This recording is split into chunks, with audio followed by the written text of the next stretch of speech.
बाजार दर्शन से संबंधित जो प्रश्नोत्तर आप पढ़ रहे थे उसमें कुछ और भी प्रश्न हैं, उनका अभ्यास हम करेंगे। प्रश्नों को समझना है, फिर लिखने का भी प्रयास करना है।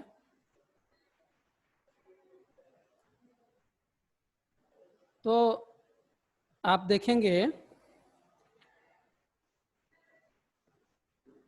पाठ के आसपास जो दूसरा प्रश्न था उसमें बताया गया आपको बाजार दर्शन पाठ में किस प्रकार के ग्राहकों की बात हुई है, आप स्वयं को किस श्रेणी का ग्राहक मानते हैं। तो उसमें आपने पढ़ा था कि मुख्य रूप से मध्यवर्गीय और निम्नवर्गीय ग्राहकों से संबंधित बातें हुई हैं। आप स्वयं को जिस वर्ग में मानते हैं उसमें रख लेंगे। अगला प्रश्न है, तीसरा उसमें दिया हुआ है, आप देखेंगे। आप बाजार की भिन्न भिन्न प्रकार की संस्कृति से अवश्य परिचित होंगे।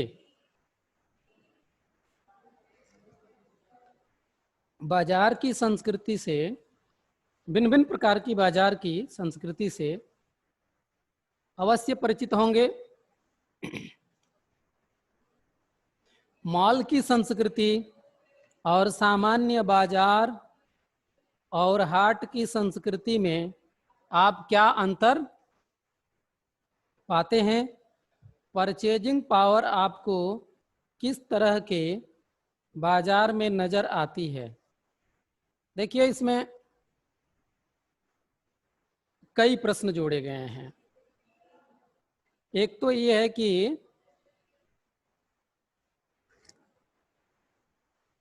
आप बाजार की भिन्न भिन्न प्रकार की संस्कृति से परिचित होंगे, ये तो आपके विषय में कहा गया। संस्कृति शब्द का अर्थ क्या है? सबसे पहले तो संस्कृति शब्द को जाने।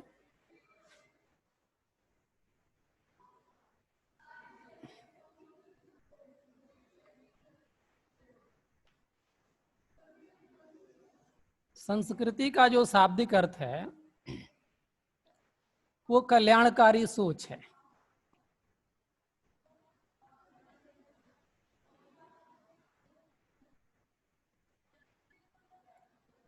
कल्याणकारी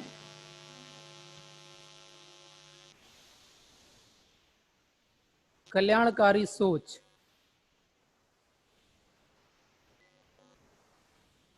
अब यदि इसके साथ बाजार शब्द हम जोड़ते हैं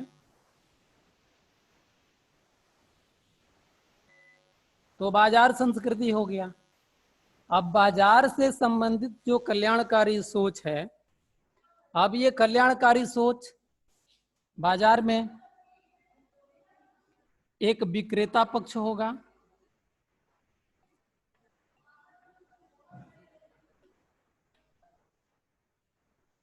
और दूसरा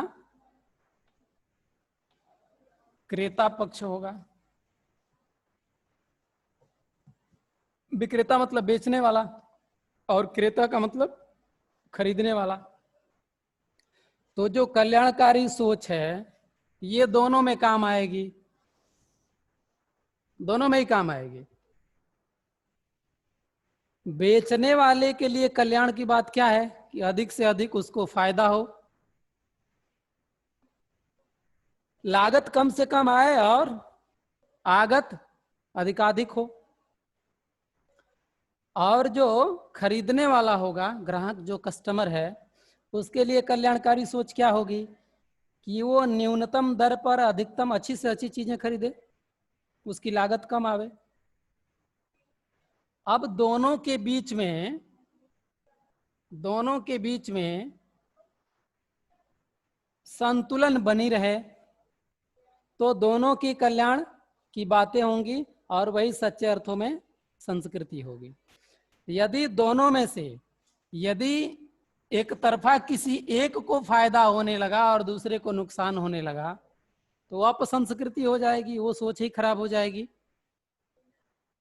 तो आपने ये समझा कि ये बाजार की संस्कृति, इसमें पहली बात हुई कि आप बाजार की भिन्न भिन्न प्रकार की संस्कृति से अवश्य परिचित होंगे। तो सबसे पहले तो ये हुआ कि ये संस्कृति क्या है। संस्कृति कल्याणकारी सोच है, और सोच का परिणाम जो होता है वो सभ्यता होता है, वो आप पढ़े होंगे पहले। अब इसके आगे इसमें कुछ बातें दी गई हैं, जैसे मॉल की संस्कृति और सामान्य बाजार और हाट की संस्कृति। आए थोड़ा इस पर भी प्रकाश डालें।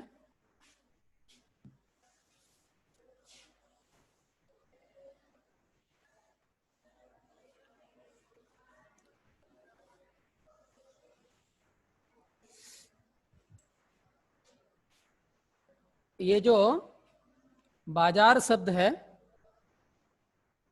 बाजार आप देख पा रहे हैं, बाजार की ही जगह पर हम क्या करते हैं,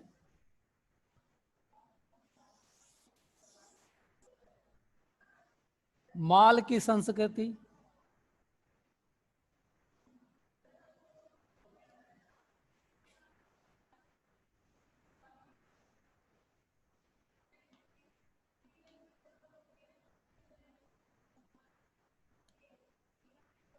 मॉल की संस्कृति ये बाजार का ही हिस्सा है, या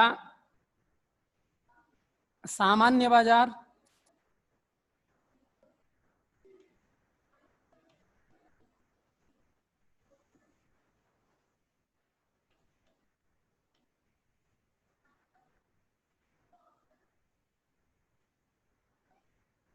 सामान्य बाजार या हाट।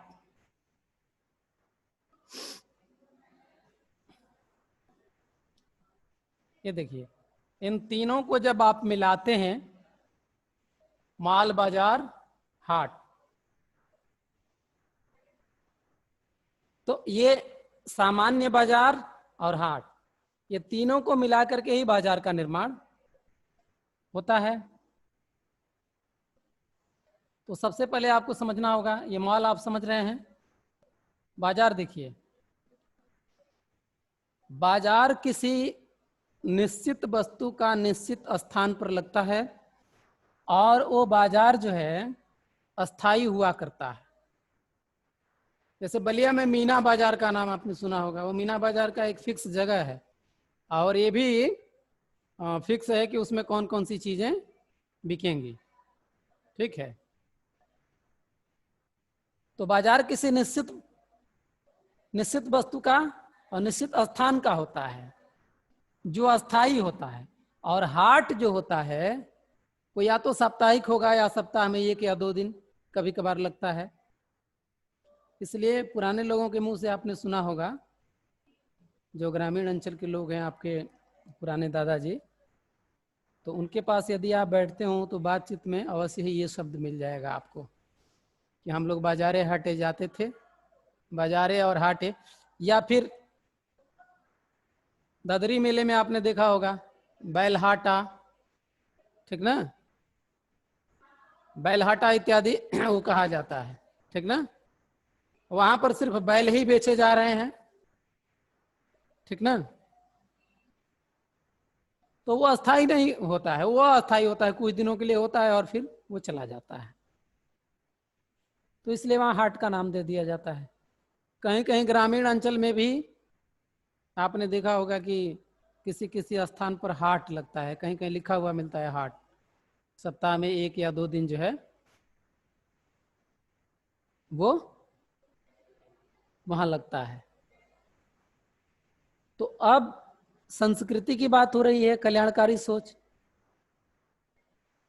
तो माल में आप जाएंगे तो माल की जो संस्कृति है, ठीक है, कल्याणकारी तो होनी ही चाहिए, क्रेता और विक्रेता दोनों के लिए। लेकिन माल की संस्कृति में क्या होता है कि इसमें प्रदर्शन की प्रवृत्ति ज्यादा पाई जाती है। क्या पाया जाता है?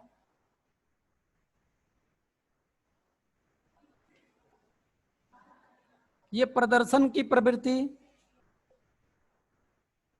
जो माल का मालिक है, माल की जो व्यवस्था है, उसके तरफ से भी प्रदर्शन होता है और जो खरीदने जाते हैं वो भी प्रदर्शन में लग जाते हैं।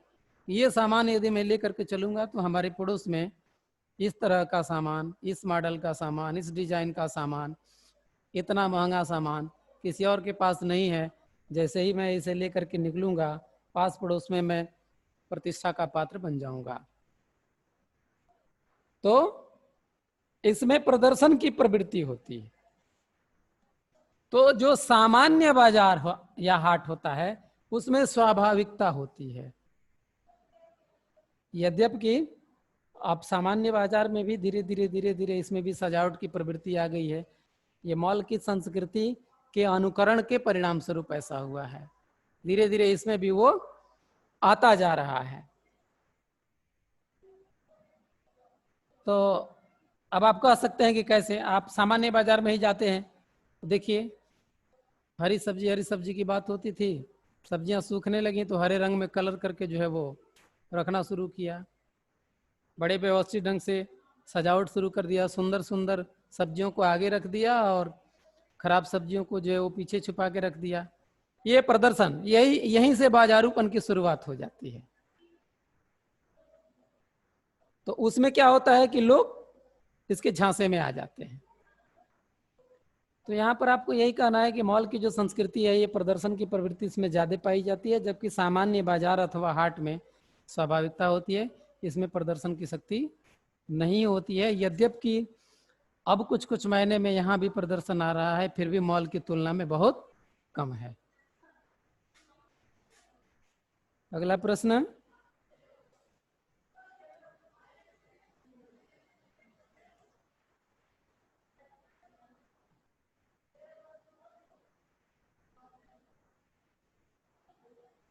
लेखक ने पाठ में संकेत किया है कि कभी कभी बाजार में आवश्यकता ही शोषण का रूप धारण कर लेती है।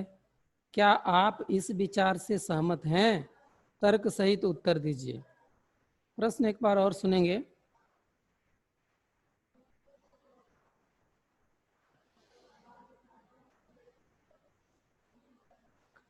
लेखक ने पाठ में संकेत किया है कि कभी कभी बाजार में आवश्यकता ही शोषण का रूप धारण कर लेती है। बाजार में जो आवश्यकता है वो शोषण का रूप धारण कर लेती है।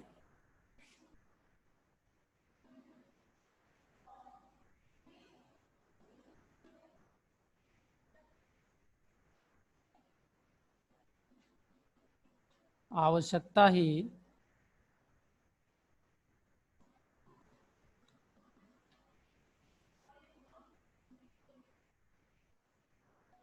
शोषण का रूप धारण कर लेती है।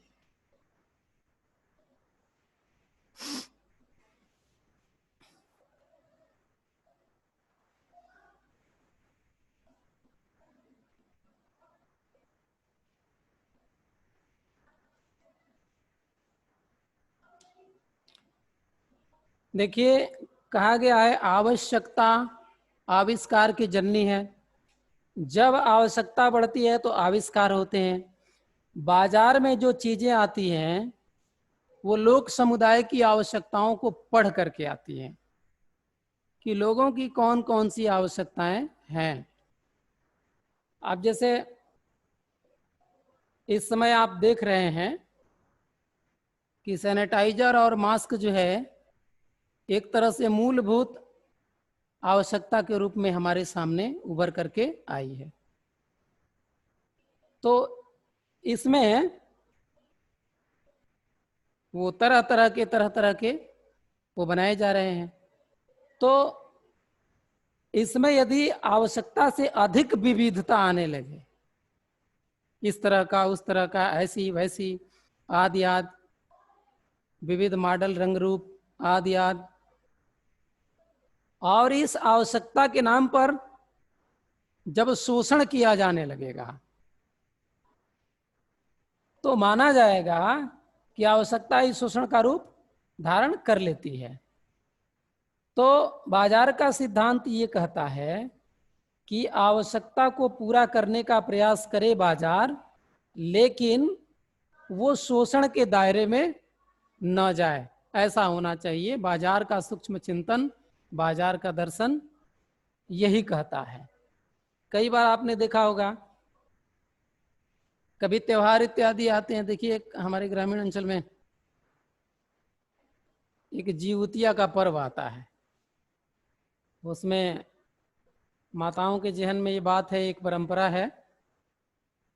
सतपुतिया नाम की एक सब्जी होती है, छोटे छोटे, अब तो बड़े भी आ रहे हैं उसमें। तो वो क्या होता है कि ऐसे सामान्य परिस्थितियों में यदि वो 20 रुपये केजी बिक रहा हो,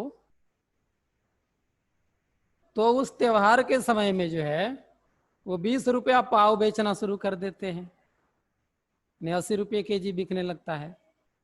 तो ये क्या किया गया? आवश्यकता को भुनाने का काम किया गया। इस आवश्यकता में शोषण की प्रवृत्ति आ गई।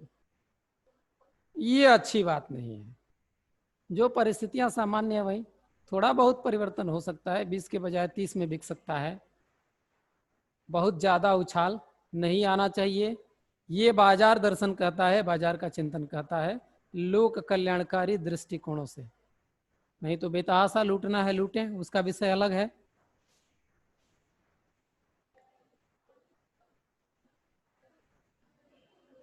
तो आप कह सकते हैं कि हम लेखक की बात से पूरी तरह सहमत हैं। जो बाजार की शक्तियां हैं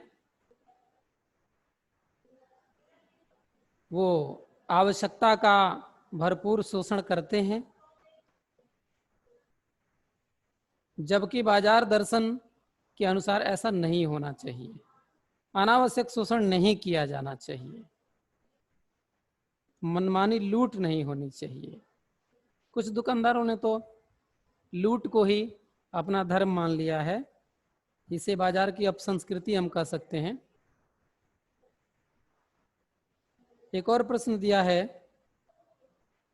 स्त्री माया न जोड़े। यहाँ माया शब्द किस ओर संकेत कर रहा है? स्त्री माया न जोड़े, पुस्तक आपके पास होगी।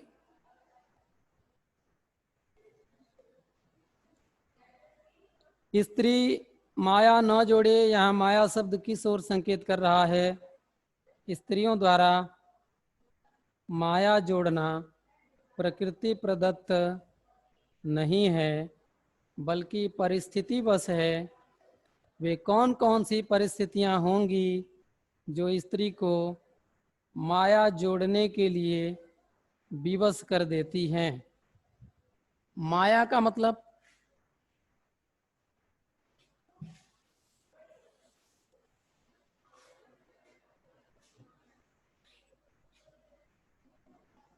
स्त्रियों माया की बात कही गई है। स्त्री माया न जोड़े। ये जो धन दौलत वैभव है, धन दौलत वैभव, साजो श्रृंगार, जितनी विलासिता की चीजें हैं वो सारी चीजें, सामान्य विलासिता से लेकर के भोग विलासिता तक की जो सारी चीजें हैं वो सभी इसके अंतर्गत आ जाती हैं। तो जो स्त्री माया है वो प्राकृतिक नहीं है।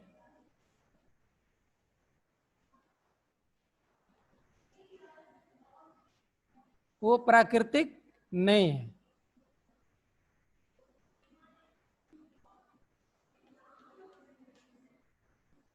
वो परिस्थितिवश है।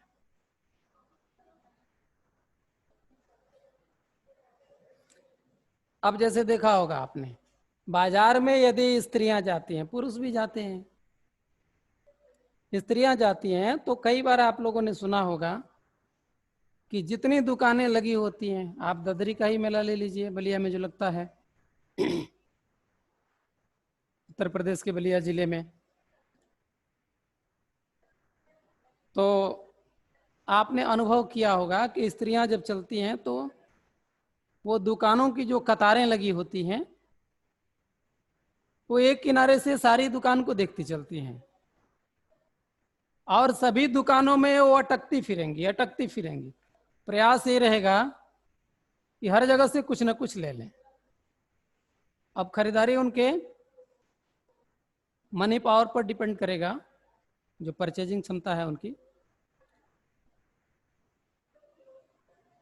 तो ऐसा क्यों होता है, प्रश्न में यही पूछा गया है कि माया से जुड़ाव ज्यादा जो है, धन दौलत ऐश्वर्य ऐश्वर्य की जो चीजें हैं, चमक दमक की जो चीजें हैं, इनसे स्त्रियों का जुड़ाव या लगाव ज्यादा होता है। इस प्रश्न में ये कहा गया है कि ये प्राकृतिक नहीं है, ये परिस्थिति के कारण है, ये बताना है आपको। तो पहले आते हैं, जो पुरुष है पुरुष की कमजोरी है कि वो सुंदर स्त्री की तरफ आकर्षित होता है। कुरूप से कुरूप पुरुष भी सुंदर स्त्री की तरफ आकर्षित होता है, और इस बात को स्त्रियां समझती हैं, तो उनके आकर्षण का केंद्र बिंदु वो बनी रहे, इसके लिए साज सज्जा की तरफ आकर्षित होती हैं, और साज सज्जा वाली जो भी चीजें होती है उन चीजों को अपने पास रखना चाहती हैं, तो इसलिए उनका माया से जुड़ाव है। एक कारण ये हुआ। दूसरा कारण है उनका घर गृहस्थी।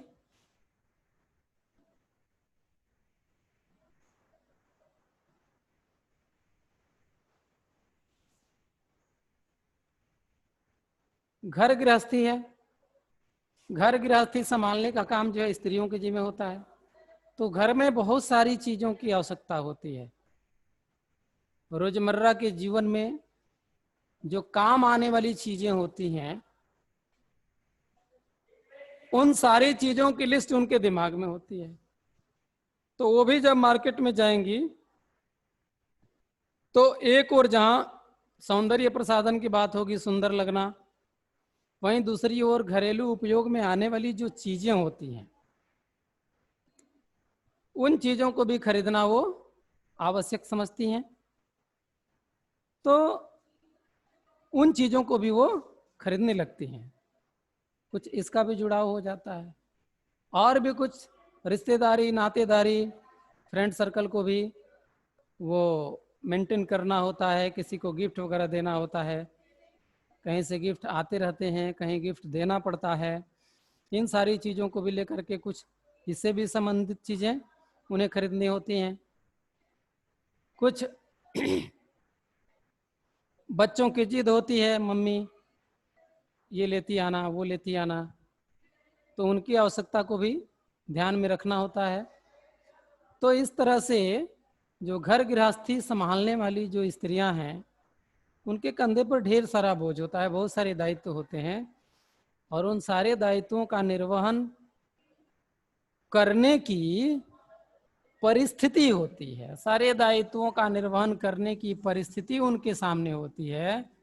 तो इसी परिस्थिति के वश ही क्या होती है, स्त्री का माया के साथ जुड़ाव होता है। तो आप कह सकते हैं कि वो प्राकृतिक नहीं होती है। हालांकि कहीं कहीं पाया गया है, विद्वानों का मानना है कि स्त्रियां स्वभाव से ही श्रृंगार प्रिय होती हैं, ये नेचुरल भी है। लेकिन इस पार्ट के अकॉर्डिंग आपको यही बताना है कि जैनेन्द्र जी का जो विचार है बाजार दर्शन के हिसाब से, वो ये है कि वो परिस्थिति बस है।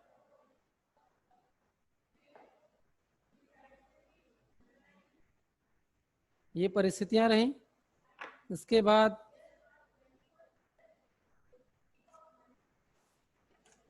और भी प्रश्न आपके सामने आते हैं?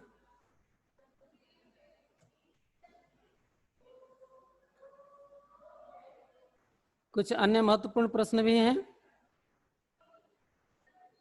पाठ में कितने ग्राहकों का उल्लेख है और उनके विषय में क्या बताया गया है? इस पाठ में, जो बाजार दर्शन पाठ आपने पढ़ा,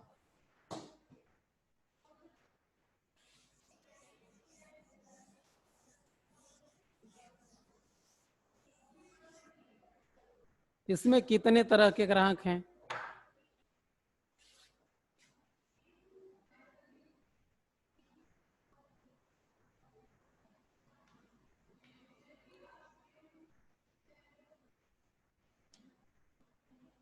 पहले मित्र,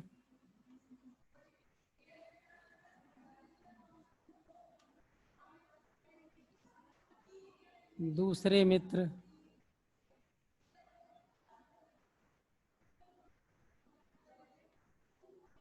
और भगत जी।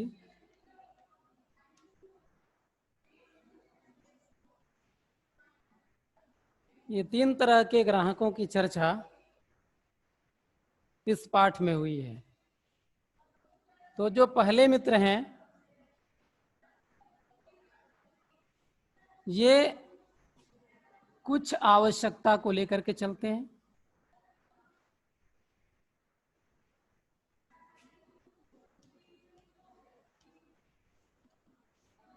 कुछ आवश्यकतावश ये बाजार में जाते हैं। इनकी कुछ आवश्यकताएं हैं।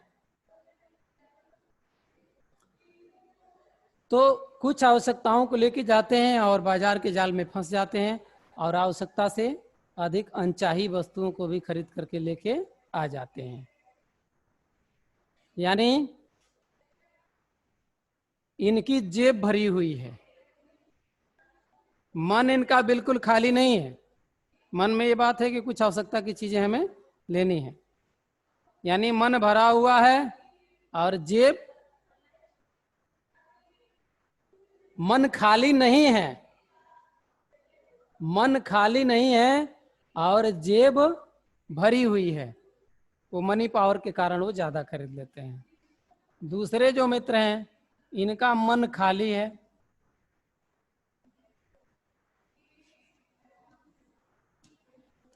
ये खाली मन से बाजार में जाते हैं। इन्हें किसी चीज की आवश्यकता नहीं है, ये यूं ही टहलने के लिए निकल पड़े हैं कि चलें घूमते हैं जरा। तो सारी चीजें, बाजार का जादू इनके ऊपर भी चलता है। इन्हें सारी चीजें पसंद आती हैं। तो इनको ये नहीं समझ में आता है कि कौन सी चीज हम खरीदें और कौन सी चीज छोड़ें। सब कुछ खरीदना चाहते हैं, इसलिए कुछ भी नहीं खरीद पाते हैं और ये वापस चले आते हैं। और तीसरे जो हैं भगत जी, इनका इनका जेब भारी नहीं है और मन भी खाली नहीं है। जेब भारी नहीं है और मन भी खाली नहीं है। मन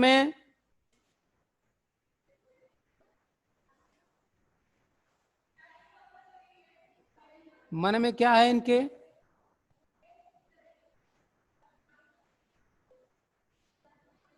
इनको सिर्फ क्या लेना है?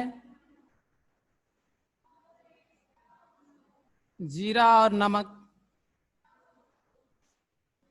फंकी बनाते हैं, चूरन इनको बनाना है। ये जीरा जो है डाइजेशन में हेल्पफुल होता है। जीरा नमक मिला करके तो डाइजेशन में हेल्प करने वाले चूर्ण बनाए जाते हैं। कुछ पाउडर होता है। तो इनका मन बंद भी नहीं है। ऐसा नहीं है कि बाजार की अच्छी अच्छी चीजों की तरफ देखते नहीं है, एकदम खुले आंखों से बाजार में जाते हैं। किसी तरह का कोई नकार या निषेध इनके मन में नहीं है, और सीधे पंसारी की दुकान पर जाते हैं जहां पर ये सब चीजें। पंसारी एक शब्द आता है,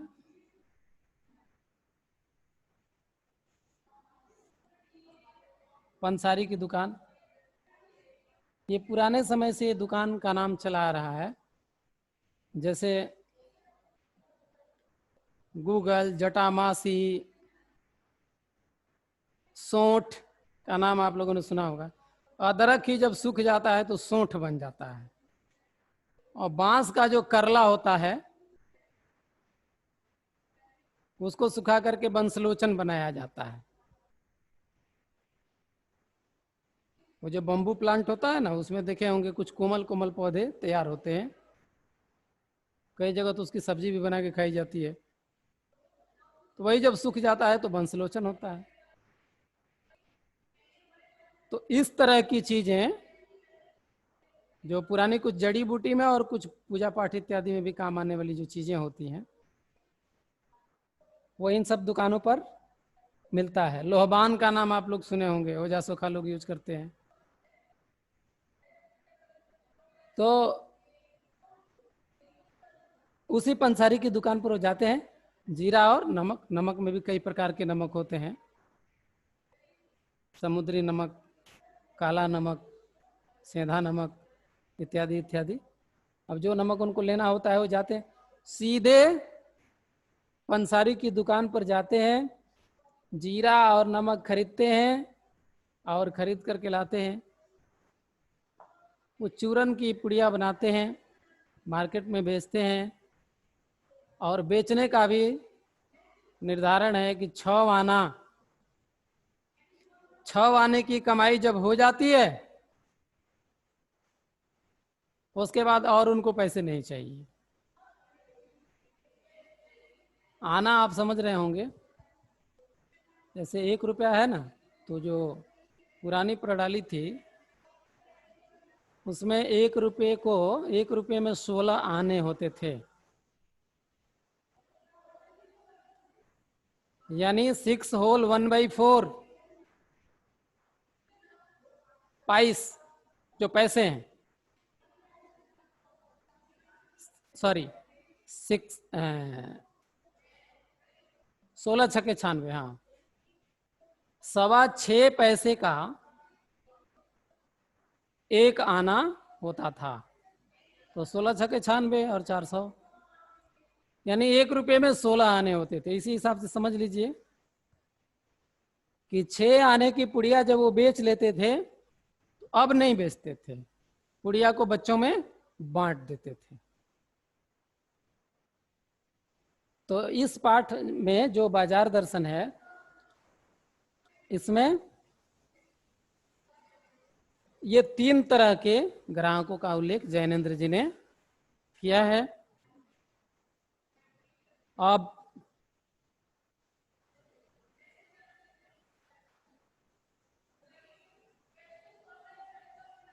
अगला प्रश्न है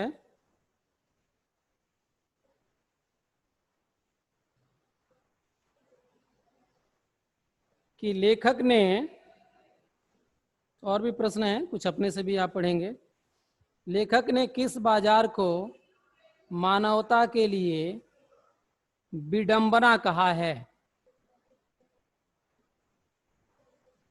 विडंबना वो दुर्भाग्य जो उपहासपूर्ण है।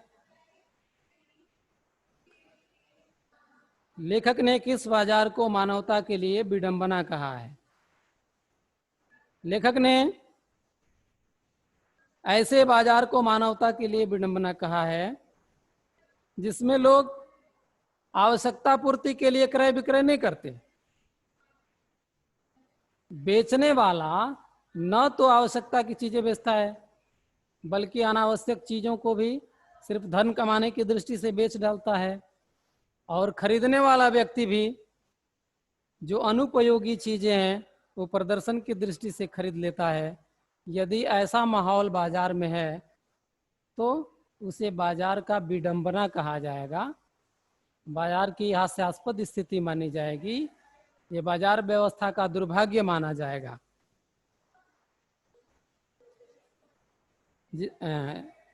सिर्फ परचेजिंग पावर का प्रदर्शन नहीं होना चाहिए।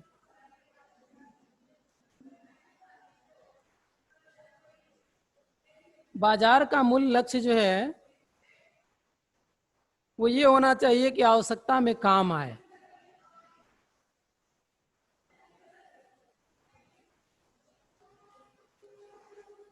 और भी प्रश्न है।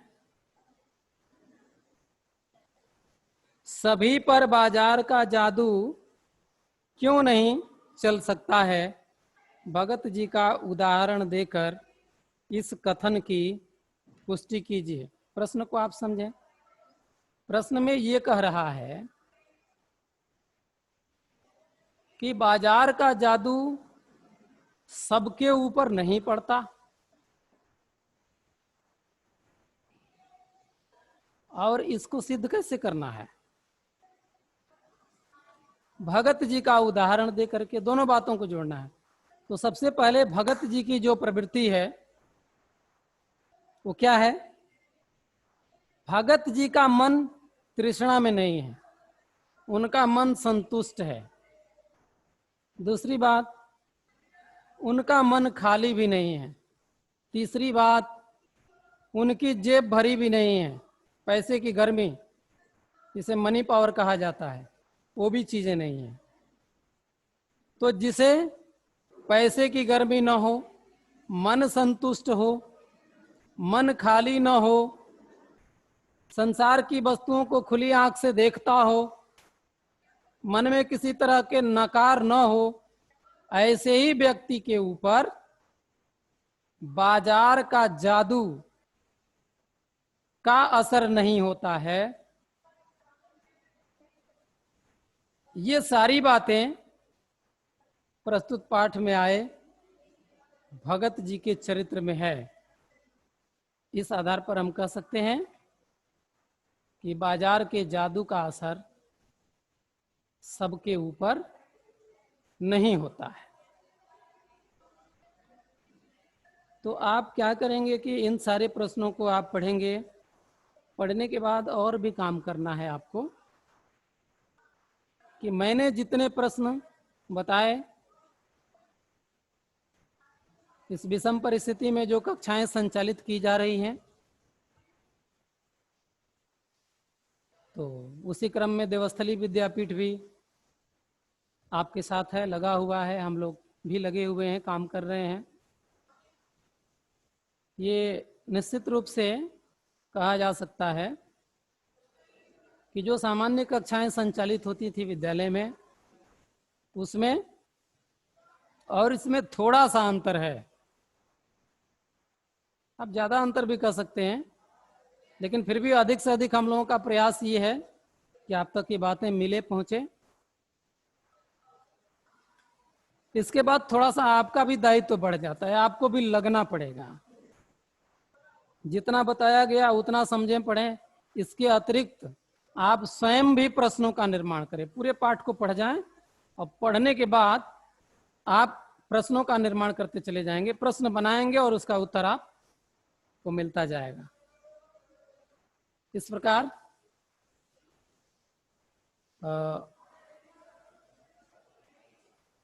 आप लोगों ने बड़ा